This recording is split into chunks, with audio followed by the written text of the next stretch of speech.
Hi, I'm Angela Non. I'm Ariana Kempis. And this is BRB Crying.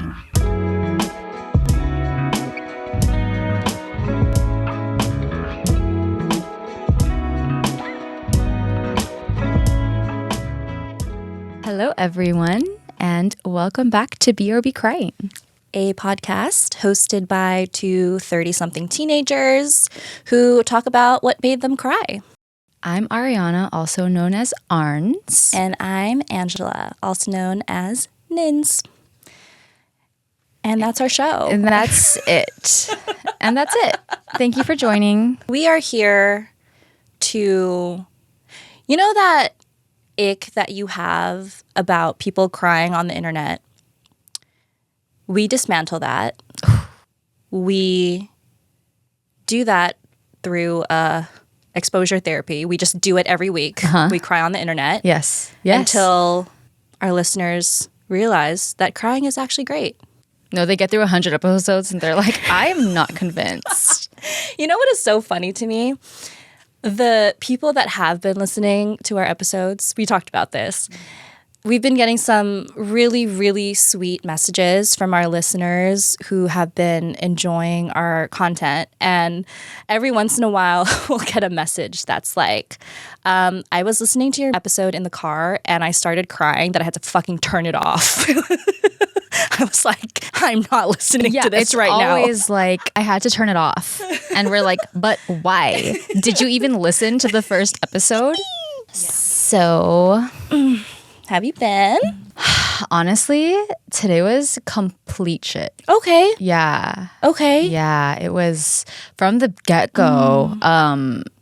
Baby had an allergic reaction, hives right before I left for work, and then really awful, just, bloating, cramps, just feeling physically unwell. Yeah. And to top it off, yes, in the evening, I saw my mother. And she might listen to this, so Mom, you know what I'm about to talk about. She was like, oh my God. She was like, Jan, I'm going to ask you something and don't get mad, okay? And I was like, okay. Thinking like, oh, cute, fun. Yeah. And she goes, are you pregnant? And I didn't know whether to laugh or cry because I was like, what the fuck? And I was like, I'm just really fucking bloated, okay? Like, leave me alone. Yeah, it was my God. awful. Yeah, it was the perfect way to end the day. So that was my day. How was yours? Better. Yeah. I'm so sorry. Listen, the shitty days, they come and go, but when they happen, Jesus Christ, they hit. It rains, it pours. Yeah. Well, I hope that this episode will give you a safe space to unwind. Yeah. Unleash. Yeah. Unpack. Ooh. Yeah. Oh. I love that alliteration. I know. I should start a podcast. Yeah. Well, anything else you wanted to talk about before we dive in today? I don't know. I mean, I could bullshit for God knows how long. We could. But you know what? Enough bullshit in our lives. Yes. We don't have to drag this one out. You're welcome. It's a gift. The gift of time. There you go. Okay. All right. Starting us off, Arns. Oh, I might cry only because, as you all have heard, today's been a shit day. So, all right. So today, I'm going to talk about something a little sad because it made me cry. Obviously, that is the premise. I mean, they're not always sad cries. They're not always sad. Yes, I think that's why I said that. I preface it with that because most of the time, I would say what I choose to talk about is more of a moved cry. Mm-hmm. But this was a little bit more of a sad cry. Okay. Today, I'm...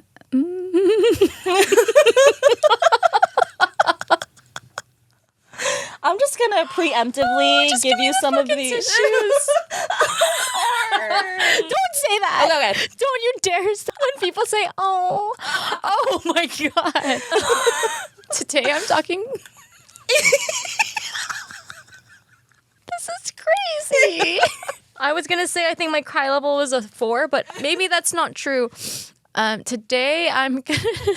Just take as much time as you need. Oh, don't you fucking dare. Okay, hurry up. To me like that. This is why the intro was short, because I can't even say the topic. Okay. Today I'm going to talk about ending my breastfeeding journey. Okay. I said it. That's it. We're done. Yes. So today I'm going to talk about ending my breastfeeding journey.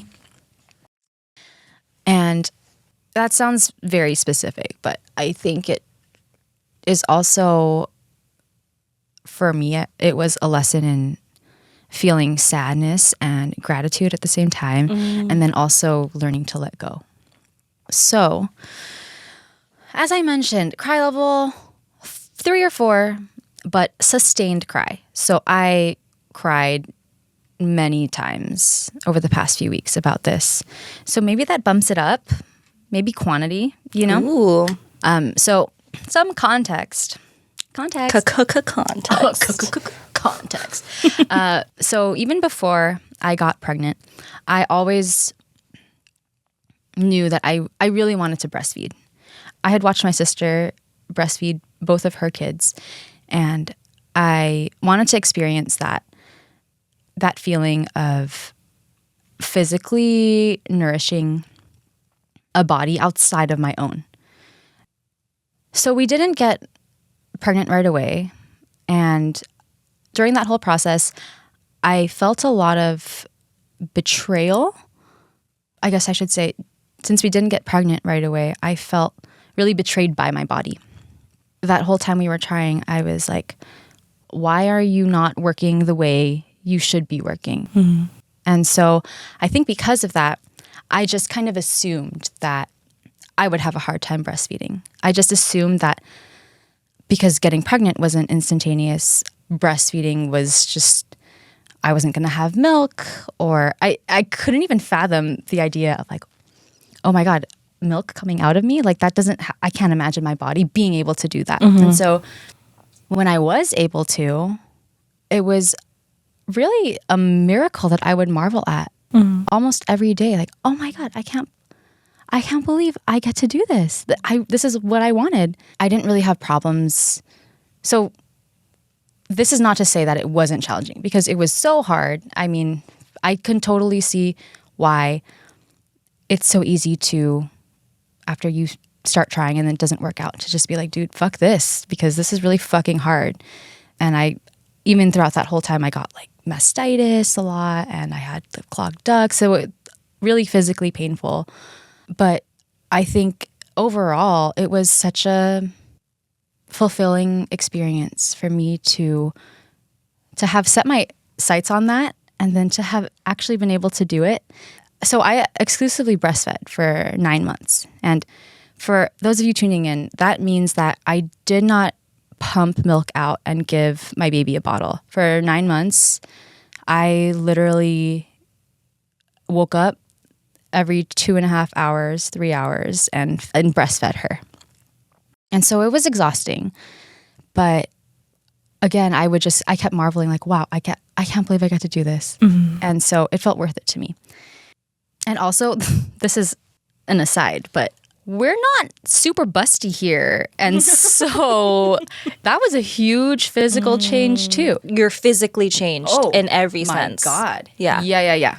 So yeah, there was a lot going on there. But so what happened, or I guess kind of how my journey started to come to an end. So 6 months ago, I had to go back to work. Unfortunately, I had to go back to work because I needed money. So then I was like, well, I guess I have to face my fear, which is this pump. The pump had been looking at me in the fucking face for 9 months. And I was like, I don't fucking know how to use this. And also the directions, like, what does this mean? I just went on TikTok and watched a ton of videos. And it was a huge learning curve to be doing kind of late in the game. Most people will do it right away. So anyway, I started pumping, and we started doing the bottle. So that was a lot. And then my supply dipped, and Sana started losing weight, and that really freaked the doctors out. They were like, dude, you got to put her on formula too. And I was like, fuck. And there was that whole feeling of betrayal again. Like my body betrayed me. Like, what the fuck happened? I had so much milk. It was fine. Things were good. And then it dipped. And so there was a lot of being so angry with myself, and then just choosing to like grieving it a little bit, and then accepting it, and then just letting it go. And then obviously once we did the formula and started supplementing with formula, my life improved dramatically. You know, I wasn't like I wasn't pressuring myself. So that was a whole transition too. But then again, my supply started dipping slowly. And so in the past 2 months, I just stopped pumping, and I was only breastfeeding in the morning and at night. And then for that last month, I kept saying very casually to people, yeah, I'm probably going to stop breastfeeding soon. I'm sure I said it to you at some point too. Yeah, we're probably going to wean soon. And I just kept saying it, and I kept saying it, and I kept not doing it. So then towards that last month, I had dropped down to only feeding her in the mornings. And then the rest was bottles and food, solid food. And then last week, this was her like 1 year and 2 month birthday. She woke up, and for pretty much the first time ever, she asked me for food instead of milk. And that sounds like so silly. Like, she asked me for food. But for the past 14 months, it had been every morning the same thing. I take her out of her crib, and I bring her in bed with me, and then we feed. Even if there wasn't, especially towards the end, there wasn't much milk coming out. Yeah, and so that is when I knew that this whole thing had come to an end. And so I said to her, okay, just one last time. And then I brought her like into my lap, and I breastfed her for the last time. And I was crying a lot, and she was like, did not fucking care, you know, like not even like looking at me. Like, this is important. But yeah, I was crying a lot. Yeah. And I think it was because on top of all of that, it was the last time she was ever going to breastfeed in her life. And it was the last time I was ever going to breastfeed her. But yeah, I think that there are so many moments in our lives that we don't even realize we're doing something for the last time. We don't realize we're seeing someone for the last time. We don't realize we're visiting a place for the last time. And I thought about that quote someone said, or maybe it's not even a quote, but just that idea that you don't even know when is the last time you carried your kid. Yeah. You know, you fucking know that one? I was just thinking that. Oh, yeah. When I was writing that out, I was like, I bet Nins is going to fucking think about this too. Yeah, you don't know. You just, one day you look back and you're like, well, I never held him after that. The last time you were carried, you know, you could also switch it. Whoa. Anyway. But yeah, I mean, I realized that this whole thing has been such a gift. The whole experience breastfeeding, and also being able to be so present during that last time that I was doing it, knowing that it was happening for the last time, and being able to treasure it, cherish it. Yeah. And so I know that that's a gift too, but I was also just really sad because I also realized that I was the one that was holding on. Like, she didn't give a fuck, you know? Yeah, she was kind of just like, okay, cool. And I knew that she was ready to be done because she never asked me again. She wasn't like, hey, what, you know? Yeah. She wasn't like, milk. Yeah. Obviously, zero experience with breastfeeding over here. But I think about this scene from Friends when Rachel has a baby and she starts breastfeeding her child for the first time. And she's like with Ross, her baby daddy. And, really? Well, I don't know. You've never seen Friends, so who knows? I watched some episodes. That's true. But she was like having a hard time. The baby wasn't latching. And then finally, at the end of the episode or something, the baby is finally starting to take on. And she's like, oh my God, this is weird. And Ross was like a painful weird? Like, walk me through it. What's going on? And she says, no, like a wonderful weird. And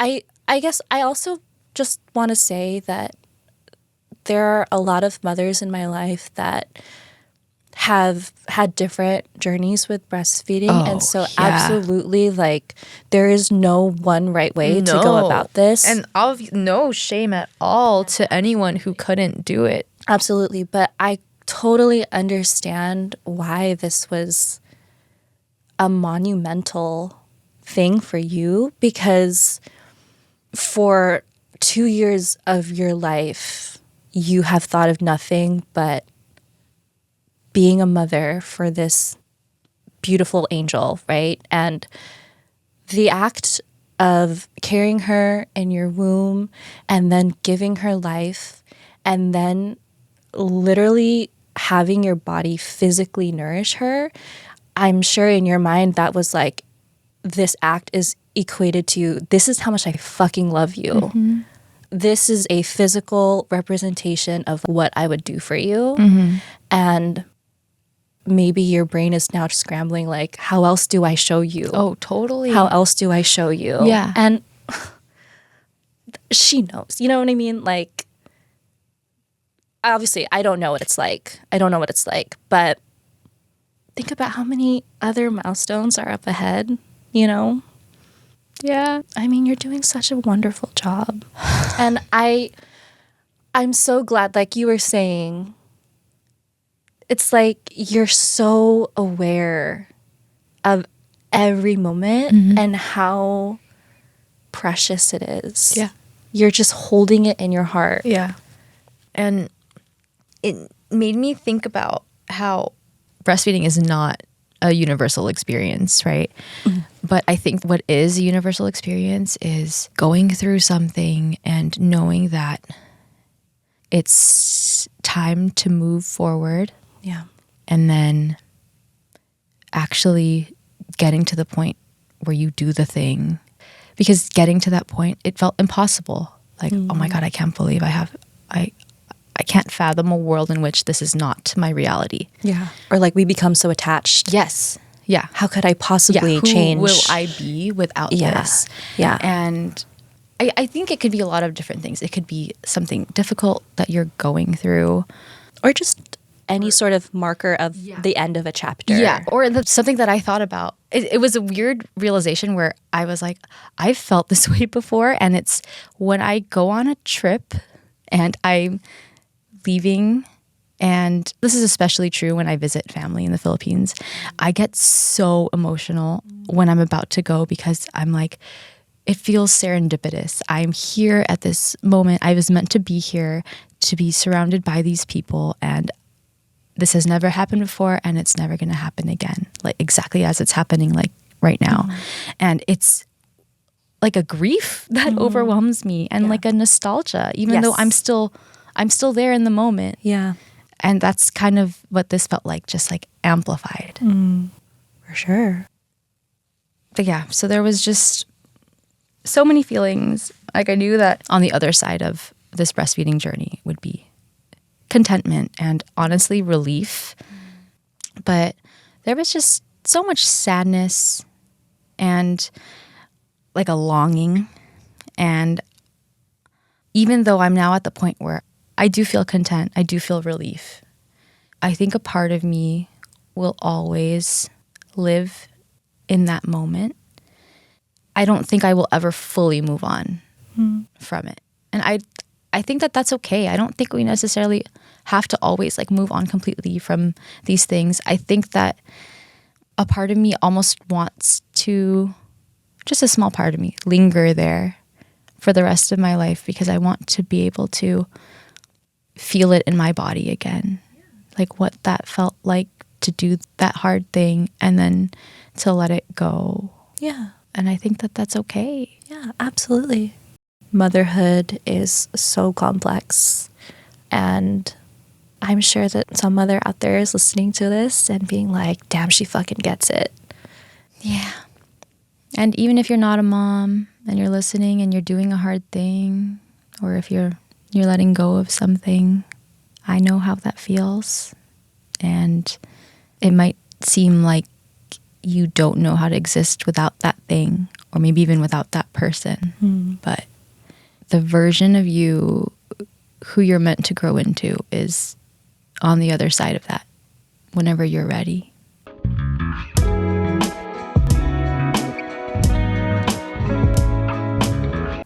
Okay. All right. Well, Hard pivot. hard pivot, but a great pivot, a happy pivot, We love a happy pivot. a beautiful pivot. Okay. Cry level 5. With that preface, I do have to warn you though, the time has come. I'm nervous. We took every precaution to avoid it, but the day is now upon us that I will be talking to you about something, a show that you have not seen. Oh, huh? You can get through this. I will hold your hand. Okay. I will guide you through it. All right. Is it at least a show that I'm not going to watch? Or is it a show that I might have wanted to I watch? hope that this story convinces you to watch it. Okay. That makes sense. I'm going to talk about something that you're going to fucking hate. But I wasn't going to be like, hi, can you binge 6 seasons of TV so I can talk about it for 20 minutes? So today I have the genuine honor to talk to you about one of my ultimate comfort shows. I don't watch TV often. Yes. So when I do watch a TV show, it has to be funny, it has to be sweet, it has to be low stakes, Yes. easily digestible. Yes. And today, that show that I will be talking about is the one and only Schitt's Creek. Oh, yeah, no. It's one of those things that's always been on my list and I've never. All right. You know what? I'm here for it. You know, you're here for it. Honestly, I don't know when I will. Well, obviously, it's a whole ass series, so we won't be delving very deep into the entire story of the show. Yes. There is one particular plot line that has truly warmed my heart and millions of people's hearts. Okay. And I'm really excited to share that with you today. Okay. Is this spoiler alert to anyone, right? This is a spoiler alert, but it's like one storyline of like 6 seasons worth of TV. Got it. It's just a message that really needs to be heard and be celebrated. Okay. All right. But of course, before I get into it, context. Okay, so sources for today: a New York Times article by Lara Zaram titled "The Rise of Schitt's Creek," an article on The Guardian by Michael Cragg entitled "Terrible Name, Terrific Show: How Schitt's Creek Became a Surprise Hit." Clips from the show, obviously. One clip from the documentary Best Wishes, Warmest Regards, a Schitt's Creek farewell. It's like the documentary filming the last season of the series. And then one more source, but I'm not going to say the name yet because it will ruin the element of surprise. So Schitt's Creek was a show that was aired from 2015 through 2020. It was created by Eugene and Dan Levy. They are a father-son duo, and they also play father and son on the show. Wow. The show ran for... Oh, yeah. Oh, you're saying wow now, babe. Bitch, wait, hold on. The show ran for 6 seasons, and it originally aired in Canada, but it wasn't until its 3rd season when it was picked up by Netflix that it really just catapulted into mainstream media. So the show focuses on the Rose family, a father, mother, a daughter, and son. The daughter and son are, it's not really clear, but it's like they're in their late 20s-ish, early 30s. And at the beginning of the show, so the premise, the whole plot of this series, the family is very wealthy. They owned like a bunch of video rental stores. They just had abundance of wealth. And in the first episode, the family's business manager like runs off with all of their money and they basically lose everything. I'm not a finance bro. I don't fucking know. But all you need to know is they lose everything. Okay. The only asset that this family has is a small town that Johnny, the dad, bought as a joke because the name of the town is Schitt's Creek. Schitt spelled Schitt. So this family now has no choice but to relocate from their mansion to this podunk town. Oh my God, I want to watch this so bad. Fuck. And they have to rebuild their lives. So yeah, the big irony is that this once lavish, gaudy family that lived in a world of excess and extravagance now has to learn how to live in this middle of nowhere, tiny shit town. Yeah. And they move into adjoining rooms at this sketchy ass motel. Like that's their new home. And over the course of the 6 seasons, you slowly watch this family that was at first very disconnected, very selfish, very much in their own worlds, not only learn to love each other and become a family again, but you watch them slowly develop individually as people as they fully embrace living in this small town. Incredible show, so funny, so many like cultural moments that have become so popular. And the characters, especially in this main family, I do want to do them justice because I love them so much. They are so fully formed. The way that the writers have developed these characters, it's like they just feel so real. And even though I'm only going to be focusing on one particular character, I do just want to very quickly run through the family so that you understand, please, the dynamic of this Take character. your fucking time. Okay. So the dad, Johnny, played by Eugene Levy, quintessential dad, keeps the family together. He's very no nonsense. A lot of his comedic scenes are basically him interacting with the people of Schitt's Creek, who are very whimsical characters. And he's kind of like, are you fucking watching? Like, am I the only one that's fucking seeing this? Yeah. Like, that's kind of his shtick. The mom, Moira, played by Catherine O'Hara. She was the mom in Home Alone. I was wondering, I was like, why the fuck do I know this bitch? Home Alone does not give justice to what the fuck this actress can do. She is incredible on the show. Every once in a while, you come across a show where there's a character like one you have never seen before. And Moira is that character. She is absolutely unhinged. She is a former soap opera actress. And she's just completely over the top. Her mood is 0 to 100 in the same scene. She wears like really eccentric wigs that are never explained. So she'll just pop into a scene with a completely deranged hairstyle and never addresses it. It's just like what she chose to wear that day. It's so funny. And Catherine O'Hara, the actress, just gave her fucking all in this role. She created a new accent for this character.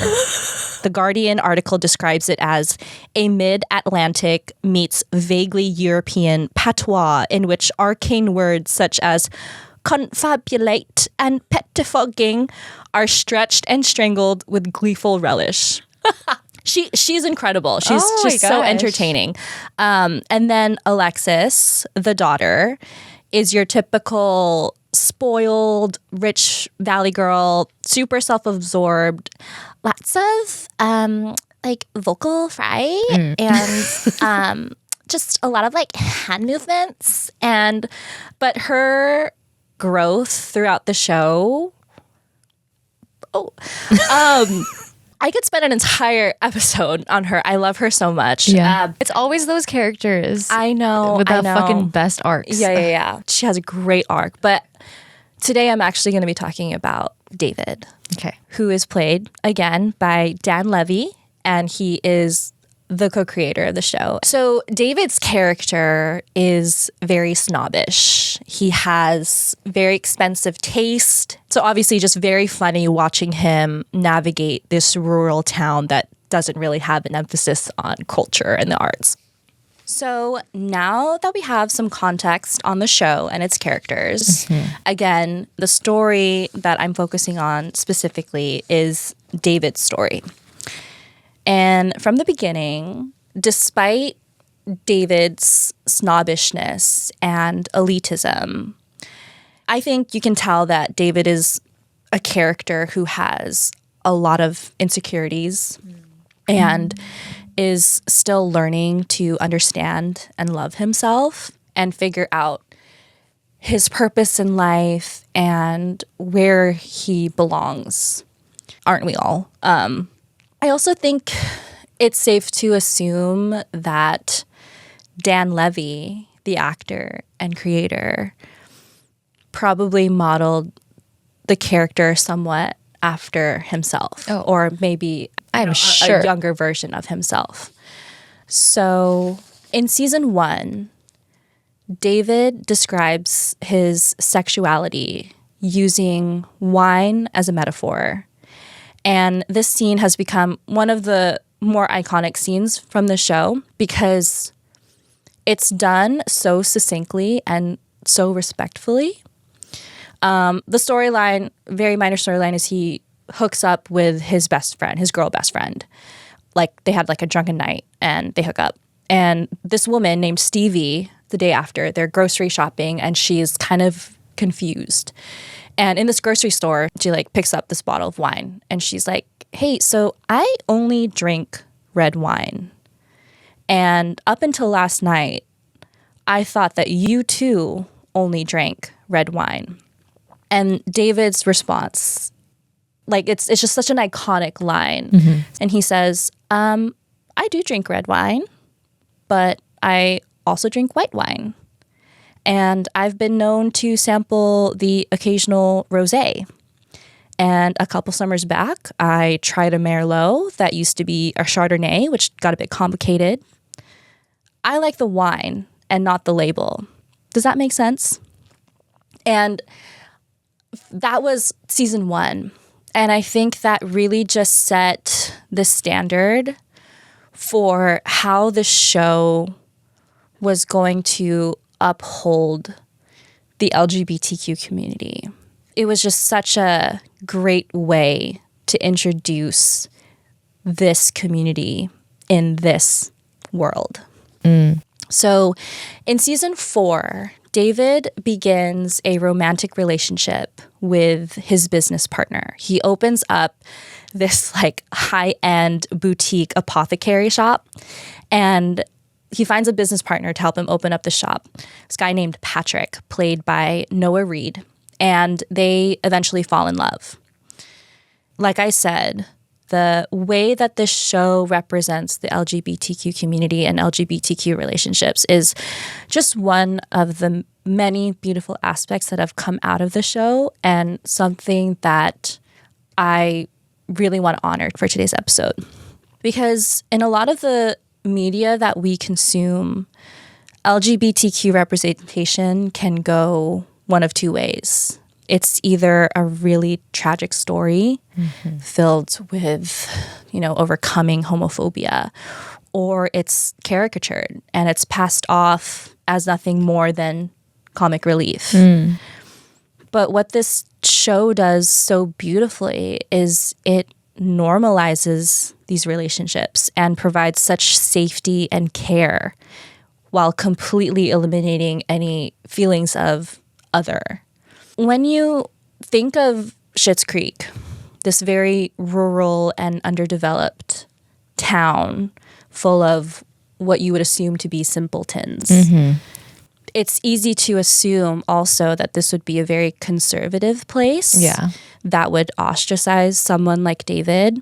And yet the entire time that David is in this town, and especially while he's embarking on this relationship with Patrick, there is not one moment where the two of them have ever felt any sort of discrimination or have been the butt of a joke. They're just so accepted and welcomed. And you can tell that Dan Levy, the actor and creator, who also identifies as gay, was so careful and intentional about creating this safe haven and wanting to tell this story. So the scene that I want to share is from season 4. Okay. It's another iconic moment in the show. I cry every time. I had to watch it as I was prepping this story. Cried every time. Yeah. It's a scene that is very early on in David and Patrick's relationship. As I mentioned, they opened up a store together. And in order to get customers in their shop, they host an open mic night. And at first, Patrick is very excited to perform a song at this open mic. And David is like, fucking please do not. I think he was kind of scared of like getting the ick. You know, like we all know what it's like when someone who can't sing is singing and you're just like, oh shit. Oh, God. Yeah, but let me show you that scene. Okay. And you can tell me if you think you got the ick or not. Okay. All right. So I just showed Arns the clip. And let me describe the scene. So, as I mentioned, Patrick and David are holding an open mic night at their store.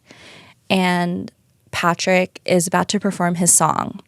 And David is just like preparing himself for the worst. And when Patrick gets on the mic, he starts off by saying to the audience, I'd like to dedicate this song to a very special person in my life, David Rose.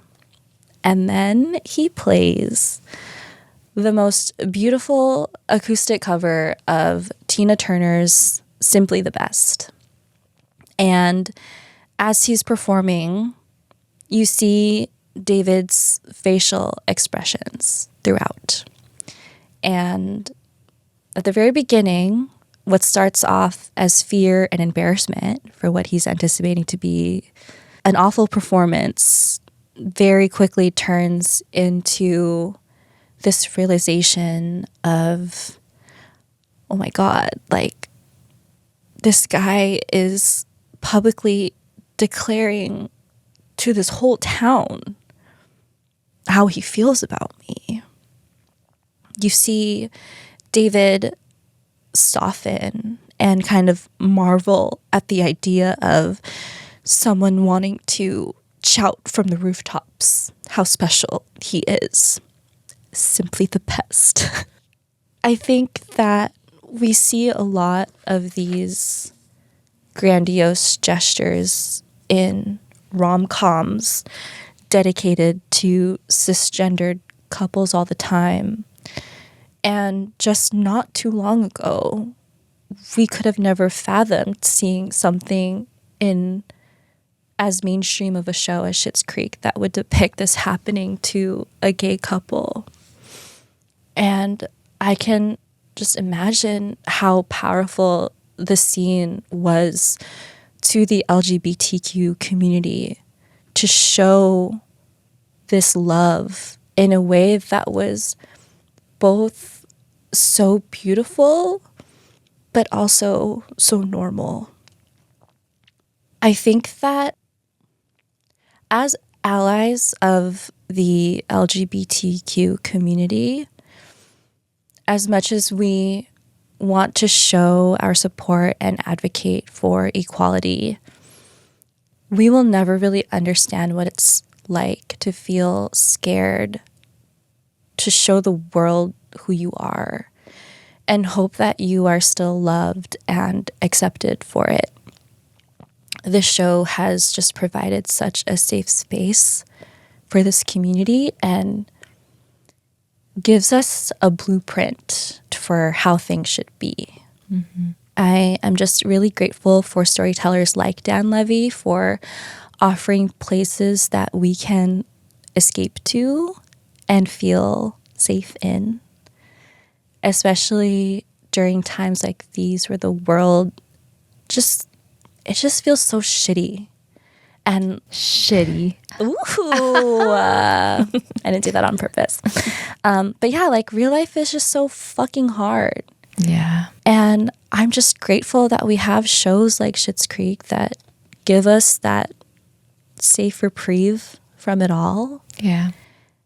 While also just making us laugh and touching our hearts along the way. Yeah, like it's not necessarily about escaping so much as being able to rest in that joy. Mm-hmm. Yes, yes. So I want to end this story on one last note and really highlight the impact that this show has had. After the series wrapped, Netflix issued this documentary, Best Wishes, Warmest Regards, and it was about the filming of the final season. And, you know, for all you super fans. So during this one scene in the documentary, there were several of the cast members that were sitting at a table kind of just talking. And they were given this letter written by a Facebook group. I'm going to pause there. I'm just going to show you the clip. Okay. And then we'll talk about it after. Okay, so I just played Arns, the scene in the documentary. And in the scene, several of the cast members are sitting at this table and they are given a letter written by this Facebook group called Serendipity Doodah for Moms, Home of the Mama Bears. And it was a group created for moms of LGBTQ kids who just want to love and support them. More than 1,800 moms signed this letter as a thank you to the show and what it's done to create a safe space for this community. I'll just read an excerpt from the letter, but in it they write, "We wanted to thank you for the LGBTQ characters, relationships, and storylines that you have included in Schitt's Creek. Your commitment to represent love and tolerance in your show is so important to families like ours. Your willingness to explore, inform, and educate about LGBTQ people and their relationships in an entertaining but respectful and positive manner sets a tone that is often missing. You have created new ways for queer viewers to see themselves represented, and in its own way, that is just as important as the battles we are still fighting. Therefore, the work you have all done on Schitt's Creek has encouraged us greatly and given us much hope about the future for our kids." So yeah, I just want to celebrate all of the wonderful things that Schitt's Creek has done, especially for the LGBTQ community. And I think that it's so important for us to always advocate and support the marginalized in our society and do what we can to just highlight the beauty in our diversity and celebrate and acknowledge the people that are already doing the work.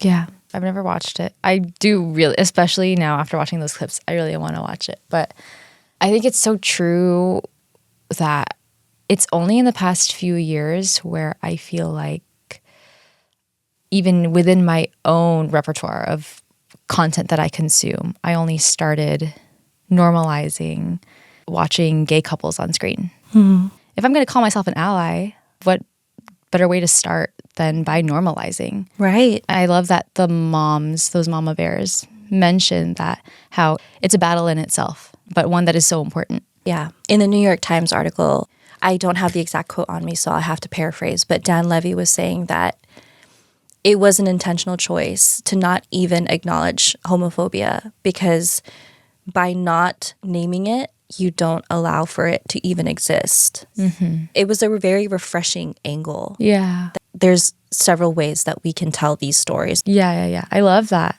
Mm-hmm. I didn't know that that was such a huge part of the show. Yeah, and you know what?